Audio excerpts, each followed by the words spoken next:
প্রতিদিন নতুন করে জীবন বাঁচা প্রত্যেকেরই দুঃখ বা সুখের সাথে নিয়মিতই আপোষ করি। প্রতিদিন নতুন করে জীবন বাঁচা প্রত্যেকেরই দুঃখ বা সুখের সাথে নিয়মিতই আপোষ। নতুন প্রজন্মকে বার্তা সঙ্গীত শিল্পী সঞ্জয় চট্টোপাধ্যায়ের। বাংলা তথা বাংলা গান সময়ের নিরিখে ও সময়ের সাপেক্ষে তার ধরন পরিবর্তন করেছে। সেই ইতিহাস বড়ই দীর্ঘ। আজ সেই দীর্ঘ ইতিহাসের কথায় না গিয়ে তারই রেশ ধরে আজ বলবো বর্তমান সময়ের এক উল্লেখযোগ্য, প্রতিভাবান ও সাহসী বাংলা গানের শিল্পীর কথা, অর্থাৎ সঙ্গীত শিল্পী সঞ্জয় চট্টোপাধ্যায়ের কথা। সম্প্রতি বেশ কয়েক বছর ধরে বাংলা সঙ্গীত প্রেমীদের কাছে ভালো বাংলা গানের সেই সব প্রাপ্তিযোগ হয়নি। বদলে দেখা গেছে বাংলা গানের প্রথম সারির শিল্পীরা কখনো কোনো রাজনৈতিক দলের সাপেক্ষে বক্তব্য রেখে অথবা সস্তার কিছু অশালীন কথার মধ্য দিয়ে নিজেদের দৃষ্টি আকর্ষণ করার চেষ্টা চালিয়ে যাচ্ছে। এরই মধ্যে শিল্পী সঞ্জয় চট্টোপাধ্যায় তার দৈনন্দিন জীবনের ঘটনাকে ভিত্তি করে ক্রমাগত নতুন নতুন বাংলা গান সৃষ্টি করে গেয়ে চলেছেন। আজ বেহালার শোষণায় এক সাংবাদিক সম্মেলনের মাধ্যমে তারই সূত্র ধরে বাংলা গানের যথার্থতা তুলে ধরেন শিল্পী। আসুন দেখে নিই শিল্পী সঞ্জয় চট্টোপাধ্যায়ের সেই বার্তালাপ ও তার গানগুলির কিছু অংশ। সেটা হচ্ছে যে প্রথমে বলি যে জীবনমুখী বলে ওরকম ভাবে তকমা দিয়ে কোনো গান হয় না, কারণ সব গানই যা তৈরি হয় সবই জীবন ঘিরে হয়। জীবনের ভালো মন্দ, সুখ দুঃখ, প্রেম ভালোবাসা ঘৃণা সবকিছুর থেকেই গানের জন্ম নেয়। সেই জন্য সেটাকে আলাদা করে জীবনমুখী বলে তকমা দেওয়ার কোনো প্রয়োজন পড়ে না। তবে হ্যাঁ, গান তো জীবন নিয়েই তৈরি হয়, জীবনের সবকিছু নিয়েই গান হয়। আর সেখান থেকে দেখতে গেলে যে গানের জীবনের শুধুমাত্র ভালো সময়গুলো বা সেই প্রেম ভালোবাসার সময় দিয়ে তো শুধু গান হয় না। যেমন মানে আজকে প্রত্যেকটা দিন সকালবেলা হলে আমরা প্রত্যেকেই আমাদের নিজের নিজের জীবনের সাপেক্ষে লড়াই শুরু করে দিই। তো সেই লড়াইগুলো জীবনের গানের মধ্যে প্রতিফলিত হওয়া যেতে পারে। সেই জন্য সেই ধরনের সব রকম বিষয় নিয়ে গান হতে পারে। আমি চেষ্টা করি আমার গান লেখা শুরু করা এবং গাওয়ার মধ্যে দিয়ে সেইগুলোকে মানুষের লড়াই, মানুষের দুঃখ দুর্দশা, প্রেম ভালোবাসা, আনন্দ সবগুলোকে ফুটিয়ে তোলার চেষ্টা করি।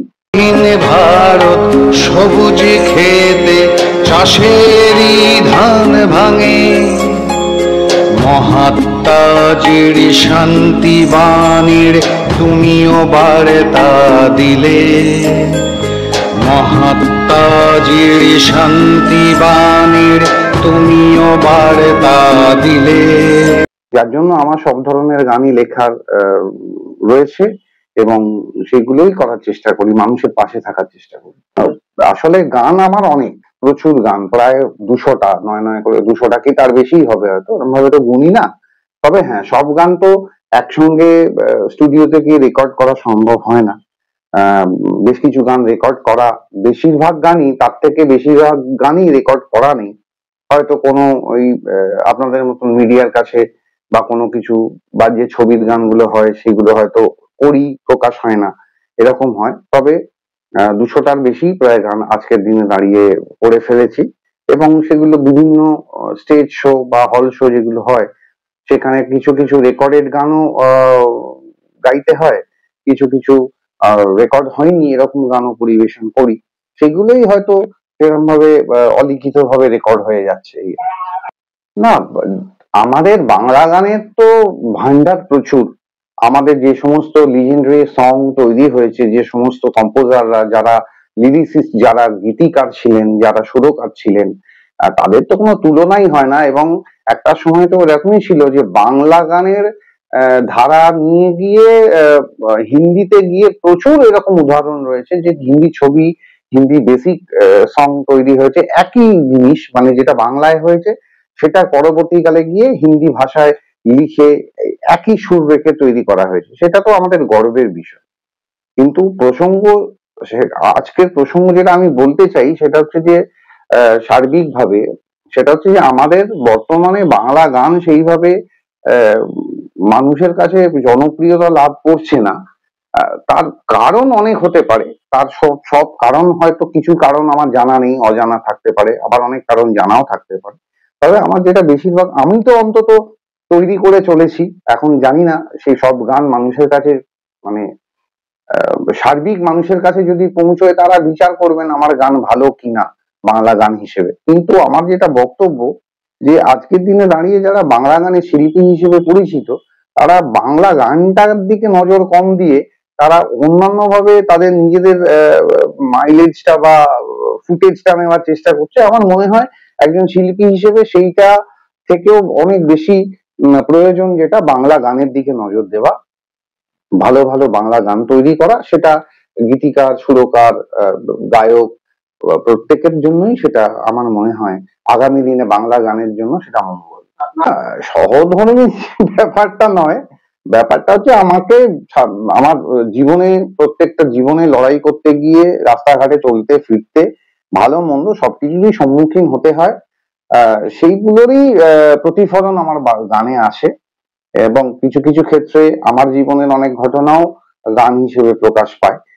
সেখানে যে নির্দিষ্ট কারোর কোনো নির্দিষ্ট কারণে বা কারোর মানে কি বলবো মানে অনুপ্রেরণায় কিছু হয় সেটা নয়, এটা আমার প্রত্যেক দিনের জীবন দর্শন থেকে আমার গানগুলো তৈরি হয়। নতুন বাংলা গানের শিল্পীদের জন্য একটাই বার্তা যে অনেক ধরনের গান বাজারে ঘোরাফেরা করছে, সেখান থেকে ভালো জিনিসটাকে নিতে হবে।